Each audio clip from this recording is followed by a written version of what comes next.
Vicki, it's the question we've all been asking. What could possibly compel a son to murder his own mother? Tonight, the victim's closest friend gives us some insight into a possible answer. When she was just a kid, Sally Samarian moved to the United States from Trinidad.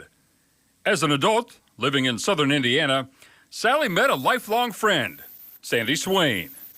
The moms bonded watching their sons take taekwondo classes together. The women grew so close, their families vacationed together on the Gulf Coast. We'd make just a wonderful time of it. She was, very energetic. Her laugh was so contagious. Oh my God. It was loud. It was loud. But the laughter ended last week. Sandy Swain got a text, then a call from Sally's boyfriend. Sally had been murdered inside her home on Greenview Drive in New Albany. I drove over there to the house and it was dark. And of course they wouldn't let me in, but I wanted to see her. Standing outside the house, Swain and the victim's boyfriend had an uneasy feeling. As we both talked, we knew who it was, unfortunately. Who it was, according to police, was Sally Samarian's own son, 23-year-old Maxwell Samarian. Maxwell and his mom lived together in this house. Police say Max allegedly broke into his mother's locked bedroom and stabbed her to death.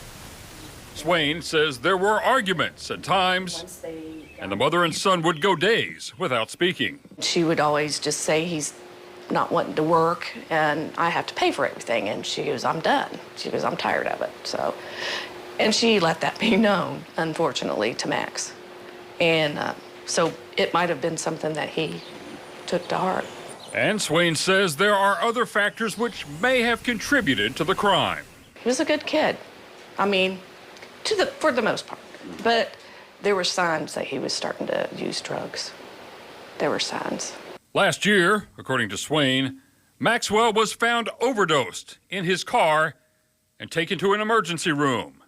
In an odd twist, Swain was working in that ER when Max came in and had to break the news to his mom. She called me and asked me, and I said, yeah, he's here. He's in ICU. A sad situation for all involved, a troubled young man, and a mom who only wanted the best for her son. She just wanted him to grow up and be something.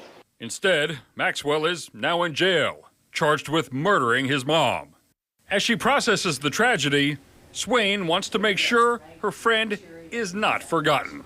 I just want her smile to stay out there. She's definitely going to be missed. Definitely going to be missed. And the murder of her best friend isn't the only tragedy Sandy Swain has had to endure lately. 7 months ago, her fiancé, Doug Meadows, was killed by a hit-and-run driver.